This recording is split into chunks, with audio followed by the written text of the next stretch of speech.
Hello friends. आज के इस वीडियो में हम बात करेंगे सशस्त्र सीमा बल एसएसबी में जो ये नोटिफिकेशन ऑनगोइंग है जो कि है आपके हेड कांस्टेबल पोस्ट के लिए। इसका ऑनलाइन फॉर्म आप कैसे अप्लाई कर सकते हैं, इसके स्टेप बाय स्टेप प्रोसेस के बारे में हम बात करेंगे इस वीडियो में। अगर आपको फॉर्म को अप्लाई करने में किसी भी तरह की दिक्कत आ रही है तो आप इस वीडियो को ध्यान से जरूर देखें, जिससे आपको कोई भी दिक्कत नहीं होगी फॉर्म को अप्लाई करने के लिए। इससे रिलेटेड जानकारी आप एसएसबी के ऑफिशियल पोर्टल पर जाकर चेकआउट कर सकते हैं। साथ में आप jobrasta.com पर जाएंगे तो वहां पर भी आपको इससे रिलेटेड सारी जानकारी देखने को मिल जाएगी। अब बात करते हैं फॉर्म अप्लाई प्रोसेस के लिए। तो अप्लाई करने से पहले इसका देखिए जो डिटेल नोटिफिकेशन है वो आप चेक जरूर कर लें और उसके बाद ही आप इसमें आवेदन करेंगे। इसमें देखिए आपके स्टीवर्ड, कम्युनिकेशन, इलेक्ट्रीशियन और वेटनरी हेड कांस्टेबल की वैकेंसीज हैं, जिसके लिए आप ऑनलाइन अप्लाई कर सकते हैं। अप्लाई करने से पहले जो भी एलिजिबिलिटी कंडीशंस रिक्वायरमेंट है वो आप एक बार चेक जरूर कर लें और उसके बाद ही आप इसमें आवेदन करेंगे। आवेदन करने के लिए आपको आना होगा इस पोर्टल पर, और इस पोर्टल पर आने के बाद आपको यहाँ पर एक ऑप्शन मिलता है अप्लाई का। आप इस अप्लाई वाले ऑप्शन पर क्लिक करेंगे। अब यहाँ पर देखिए आपके सामने जो फॉर्म है वो स्टार्ट हो जाएगा। अब यहाँ पर देखिए एडवर्टाइजमेंट का लिंक भी है, इंस्ट्रक्शंस का लिंक भी है और फोटोग्राफ एंड सिग्नेचर आपको जो अपलोड करने हैं उसके लिए आपको सैंपल यहाँ पर दिए गए हैं। तो जो ये सैंपल दिए गए हैं यही इस तरह की फोटोग्राफ और सिग्नेचर आपको अपलोड करना है और आप पहले से ही इनको अपने पास सेव करके रख लें, जिससे फॉर्म को अप्लाई करते समय आप इसे अपलोड कर पाएं। इसके बाद आप इस पोर्टल पर आएंगे और यहाँ पर देखिए अगर आप पहले से रजिस्टर हैं तो रजिस्ट्रेशन आईडी एंड पासवर्ड डालकर आप लॉगिन कर सकते हैं। पासवर्ड भूल गए हैं तो फॉरगेट पासवर्ड है, फॉरगेट रजिस्ट्रेशन नंबर भी आप कर सकते हैं। पर अगर आपने रजिस्ट्रेशन नहीं किया है, पहली बार रजिस्ट्रेशन कर रहे हैं, तो आप रजिस्टर का जो ऑप्शन है इस रजिस्टर वाले ऑप्शन पर आप क्लिक करेंगे। आपको यहां पर जानकारी फिल करनी है, बेसिक जानकारी है। सबसे पहले है पोस्ट, आप इनमें से किस पोस्ट के लिए सिलेक्शन या आप जो है अप्लाई करना चाहते हैं। जिस पोस्ट को आप सेलेक्ट करेंगे उस पोस्ट के अंतर्गत आपकी जो क्वालिफिकेशंस हैं वो आपको दी गई है, जो कि यहां पर रिक्वायरमेंट रहेगी। या तो आप 12वीं क्लास पास आउट हैं इस पोस्ट के लिए साइंस में पीसीएम के साथ, या आपके पास डिप्लोमा है तो आप इसमें आवेदन कर सकते हैं। इसके बाद आपको यहाँ पर एंट्री करनी है आपके नेम की। तो फर्स्ट नेम आप देना ज़रूरी है, आप मिडिल नेम या लास्ट नेम है वो आप दे सकते हैं। इसके बाद फादर नेम है, मदर नेम है, ये बेसिक ऑप्शंस हैं जो कि आपको प्रोवाइड करना है। यहाँ से आप अपनी डेट ऑफ बर्थ सेलेक्ट कर सकते हैं, डेट, मंथ एंड ईयर, जो भी आपका डेट ऑफ बर्थ है वो आप सेलेक्ट कर लीजिएगा। इसके बाद जेंडर सेलेक्ट करना है, नेशनलिटी सेलेक्ट करनी है, आपका रिलीजन क्या है वो रिलीजन आप यहाँ से सेलेक्ट करेंगे। इसके बाद है मैरिटल स्टेटस, मैरिटल स्टेटस आपको यहाँ पर सेलेक्ट करना होगा। और उसके बाद कैटेगरी है, जनरल कैटेगरी है तो आपको कोई भी ऑप्शन देखने को नहीं मिलता, कोई भी एज रिलैक्सेशन आपको देखने को नहीं मिलता। अगर आप ईडब्ल्यूएस कैटेगरी से आते हैं तो ईडब्ल्यूएस सर्टिफिकेट आपके पास होना चाहिए, जो कि डॉक्यूमेंट वेरिफिकेशन के समय आपको शो करना होगा। ऐसे ही ओबीसी है, एससी है, एसटी है, अपनी कैटेगरी आप सेलेक्ट कर सकते हैं। इसके बाद आता है फ्रेंड्स, अगर आप इन कम्युनिटीज से बिलोंग करते हैं तो आप यस करेंगे, और आप यस करते हैं तो कम्युनिटी सेलेक्ट करने के बाद उस कम्युनिटी का certificate number, date of issue आपको देना होगा, किसने ये इशू किया है वो जानकारी आपको देनी होगी। अगर आप यहाँ पर जम्मू एंड कश्मीर के निवासी थे इस टाइम के दौरान तो आप यस या नो कर सकते हैं। 1984 राइट्स की या 2002 के दंगों के अगर आप अफेक्टेड हैं तो आप यस या नो कर सकते हैं। एक्स सर्विसमैन है और आप यहाँ पर यस करते हैं तो डेट ऑफ एनरोलमेंट आपका क्या है वो आपको देना होगा। इसके बाद डेट ऑफ रिटायरमेंट क्या है, मेडिकल कैटेगरी आपकी कौन सी है, रीजन क्या है रिलीज का या डिस्चार्ज का, और आपकी क्वालिफिकेशन आपको यहां पर सेलेक्ट करना होगा। नहीं है तो सिंपली आप नो कर देंगे। इसके बाद डिपार्टमेंटल कैंडिडेट है तो आप यस कर सकते हैं, और आपका जो ऑर्गेनाइजेशन का नाम है, पोस्ट कब से आपकी रही है, पोस्ट कौन सी पोस्ट पर आपने काम किया है, एनओसी आपकी किसने इशू की है वो जानकारी आपको देनी है। नहीं तो आप इसमें भी नो करेंगे। ये बेसिक ऑप्शंस हैं जो कि आपको यहाँ पर एंटर करने हैं। इसके बाद आता है आईडी टाइप, तो आप यहाँ पर Aadhaar card, voter ID, PAN card, passport, driving licence, ration card, आपके पास कोई भी आईडी है आप उसे सेलेक्ट कर लें। उस आईडी कार्ड का नंबर आपको यहाँ प्रोवाइड करना होगा। आइडेंटिफिकेशन मार्क होता है आपके, कोई भी कट का निशान है, कोई मोल है, कोई बर्न का निशान है आपके चेहरे पर, हाथ पर, पैर पर, आप उसकी जानकारी दे सकते हैं। नहीं है तो आप सिंपली नो मार्क की एंट्री करेंगे।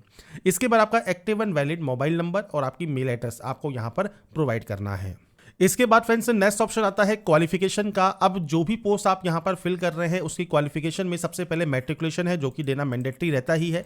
आपको आपके बोर्ड का नाम देना है, आपका ईयर ऑफ पासिंग आपको देना है, आपके 10th का रोल नंबर और 10th का सर्टिफिकेट नंबर आपको प्रोवाइड करना है। रोल नंबर और सर्टिफिकेट नंबर आपके मार्कशीट और सर्टिफिकेट पर मेंशन होता है। ये कब इशू हुआ है तो उसकी डेट आपको यहाँ पर देखने को मिल जाती है, तो आप यहाँ से डेट सेलेक्ट कर सकते हैं जब भी आपका सर्टिफिकेट या मार्कशीट इशू हुआ है उस डेट के लिए।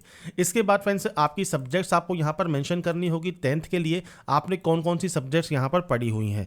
तो आपकी फ्रेंड्स जो भी सब्जेक्ट्स हैं वो आप यहाँ दे सकते हैं, या फ्रेंड्स आप चाहें तो आप ऑल जनरल सब्जेक्ट्स भी यहाँ पर लिख सकते हैं, या एनी सब्जेक्ट्स भी लिख सकते हैं, कोई भी दिक्कत यहाँ पर नहीं है।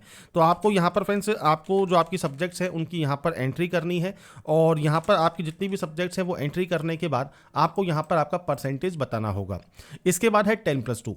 आप 10+2 पास आउट हैं, सेम आपके बोर्ड का नाम आपको यहाँ पर देना है। आप अपने बोर्ड का नाम देंगे, आपका ईयर ऑफ पासिंग क्या है, रोल नंबर क्या है, सर्टिफिकेट नंबर क्या है, डेट ऑफ इशू क्या है। इसके बाद आता है सब्जेक्ट। अब सब्जेक्ट में फ्रेंड्स आपसे पूछता है biology as a main subject है या PCM as a main subject है, वो आपको सेलेक्ट करना है। जैसा मैंने कहा आपको यहाँ पर जो क्वालिफिकेशन दी गई है वो आपको चेक करना होगा। 12वीं क्लास इस पोस्ट के लिए फिजिक्स, केमिस्ट्री और मैथमेटिक्स के साथ जरूरी है, या आपके पास डिप्लोमा होना चाहिए। अगर आप 12 पास आउट हैं तो साइंस विद पीसीएम सेलेक्ट कीजिए और आप एग्रेड परसेंटेज दीजिए। अगर आपने 12th नहीं की है, डिप्लोमा है, तो सेम डिप्लोमा आपने किस बोर्ड से किया है या यूनिवर्सिटी से किया है, ईयर ऑफ पासिंग क्या है, रोल नंबर क्या है, सर्टिफिकेट नंबर क्या है, डेट ऑफ इशू क्या है, और उसके बाद यहाँ पर आपको सेलेक्ट करना होगा आपने इनमें से किस ट्रेड में या किस डिसिप्लिन में आपने यहाँ पर डिप्लोमा किया है, वो आप यहाँ से सेलेक्ट कर सकते हैं और आपकी परसेंटेज दे सकते हैं। तो ये क्वालिफिकेशन क्राइटेरिया है, आपको आपके अकॉर्डिंग एंटर करना है और उसके बाद आपको नेक्स्ट स्टेप पर क्लिक करना होगा। इसके बाद फ्रेंड्स नेक्स्ट ऑप्शन आता है एड्रेस डिटेल्स का। तो आपको आपका पूरा एड्रेस यहाँ पर मेंशन करना है। आपका विलेज या टाउन कौन सा है वो आपको सेलेक्ट करना होगा, और आपका पोस्ट ऑफिस कौन सा है, तहसील कौन सा है, पुलिस स्टेशन कौन सा है, आप यहाँ पर आपका पूरा एड्रेस भी मेंशन कर सकते हैं। जो भी आपका एड्रेस है, घर का एड्रेस है, वो आप यहाँ पर दे सकते हैं। इसके अलावा आपका स्टेट कौन सा है वो आप यहाँ पर प्रोवाइड करेंगे, डिस्ट्रिक्ट कौन सा है वो आप यहाँ पर देंगे, और आपका पिन कोड देंगे। बेसिकली ये एड्रेस ऑप्शन है, तो एड्रेस आपको यहाँ पर प्रोवाइड करना है, पूरा एड्रेस आप मेंशन कीजिएगा। अगर ये सेम है तो आप सेम एज पर क्लिक कर सकते हैं, कॉपी हो जाएगा। अलग अलग है तो आप अलग अलग एंट्री कर सकते हैं। अगर आपका फ्रेंड्स यहाँ पर देखिए जो विलेज या टाउन के पहले आप अपने घर का जो भी मेन पता है वो भी आप यहाँ पर एंटर कर सकते हैं, और उसके बाद आपकी जो जानकारी है वो आप प्रोवाइड कर सकते हैं। तो ये आपका एड्रेस सेक्शन रहेगा, अपने अकॉर्डिंग आप एंटर कीजिएगा। इसके बाद क्रिमिनल केस वगैरह कोई है या नहीं है वो जानकारी आपको यहाँ पर एंटर करनी है। नीचे आता है पासवर्ड क्रिएशन। अब पासवर्ड फ्रेंड्स से कैसा भी आप क्रिएट कर सकते हैं। यहाँ पर ध्यान रखिएगा 6 कैरेक्टर का आपका पासवर्ड होना चाहिए। आप चाहे तो अल्फाबेट यूज करें या न्यूमेरिकल वैल्यू यूज करें, 6 डिजिट की आपको जो है पासवर्ड बनाना है, उसे कंफर्म करना है। इसके बाद यहाँ से सिंपली से डिक्लेयर करना है और प्रोसीड वाले ऑप्शन पर क्लिक करना है। इसके बाद फ्रेंड्स आपके सामने यहाँ पर आ गया है एप्लीकेशन प्रीव्यू सेक्शन। तो यहाँ पर देखिए आपने जो पोस्ट अप्लाई की है वो आपको यहाँ पर शो हो जाएगी। इसके बाद आप सिंपली यहाँ से डिक्लेयर करेंगे। इसके बाद आपको यहाँ पर एक ऑप्शन मिलता है कैप्चा कोड का। तो आपको यहाँ पर ये जो कैप्चा कोड है ये आपको फिल करना है। ये आपका बेसिकली प्रीव्यू सेक्शन है। अगर आपको लगता है कोई भी गलती हो गई है, आपको एक एक स्टेप चेक करना है, आप एडिट डिटेल्स कर सकते हैं। अगर आपको लगता है कोई भी गलती नहीं है तो आप सबमिट एप्लीकेशन यहाँ से कर देंगे। सबमिट करने के बाद अब आपको यहाँ पर फोटोग्राफ एंड सिग्नेचर अपलोड करने होंगे। आपको यहाँ पर देखिए गाइडलाइंस भी दी गई हैं। आपको यहाँ ध्यान रखना है 6 महीने ज़्यादा पुरानी फोटो नहीं होनी चाहिए। फोटो का स्पेसिफिकेशन आपको देखने को मिल जाएगा। ऐसे ही सिग्नेचर आपको अपलोड करना है व्हाइट पेपर पर ब्लैक या ब्लू पेन से। आपको ब्राउज पर क्लिक करना है, फाइल को सेलेक्ट करना है, और उसके बाद फ्रेंड्स आपको यहाँ पर कुछ इस तरह से आपकी जो इमेज है वो आपको देखने को मिलेगी। तो आपको यहाँ पर फोटोग्राफ एंड सिग्नेचर अपलोड कर देना है। उसके बाद ही आप प्रोसीड यहाँ से कर सकते हैं। अब यहाँ पर फ्रेंड्स देखिए जो फॉर्म है वो आपका प्रोविजनली रजिस्टर हो चुका है। अब आपको यहाँ पर देखिए जो अमाउंट पे करना है वो आपको देखने को मिलता है। अब यहाँ पर एक चीज़ ध्यान रखिएगा, अगर आपका यहाँ पर पेमेंट नहीं लगता है उस कंडीशन में आपको यहाँ पर पे ऑनलाइन का ऑप्शन नहीं मिलेगा। आप डायरेक्टली अपने फॉर्म को सबमिट कर सकते हैं और आपका प्रिंट आउट आप अपने पास निकाल कर सेव करके अपने पास रख सकते हैं। पर मान लीजिए आप यहाँ पर जनरल ओबीसी ईडब्ल्यूएस कैंडिडेट है, मेल कैंडिडेट है, तो आपको यहाँ पर पे फी का ऑप्शन मिलेगा। आप पे ऑनलाइन वाले ऑप्शन पर क्लिक करेंगे पेमेंट करने के लिए। बिल डेस्क आपके सामने ओपन हो जाएगा। आप चाहें तो कार्ड यूज कर सकते हैं, आप चाहें तो नेट बैंकिंग यूज कर सकते हैं किसी भी बैंक की, या आप यूपीआई से पेमेंट करना चाहें यूपीआई क्यूआर कोड को सेलेक्ट कीजिए, पे नाउ पर क्लिक कीजिए, और इसके बाद आपके सामने क्यूआर कोड आ जाएगा। जो ये क्यूआर कोड है ये आपको बेसिकली स्कैन करना है। आपके फ्रेंड से किसी भी ऐप से आप इसे स्कैन कर सकते हैं और आपका जो पेमेंट है वो आप कंप्लीट कर सकते हैं। जब आपका पेमेंट यहाँ पर कंप्लीट हो जाएगा आपका फॉर्म फाइनल सबमिट हो जाएगा। तो यहाँ पर फ्रेंड्स देखिए जो प्रोसेस है SSB head constable online form 2026 आप कैसे अप्लाई कर सकते हैं, ये प्रोसेस आपकी कंप्लीट हो जाती है। बाकी की जानकारी आप एसएसबी की ऑफिशियल वेबसाइट पर जाकर चेकआउट कर सकते हैं। साथ में आपको लिंक jobrasa.com पर भी देखने को मिल जाएगा। तो अगर आपको हमारा ये वीडियो या अपडेट पसंद आया है तो लाइक सब्सक्राइब इनसे जरूर कीजिएगा। बाकी की जानकारी के लिए ऐसे ही बने रहिए हमारे साथ, देखते रहिए हमारा YouTube channel. Thanks for watching.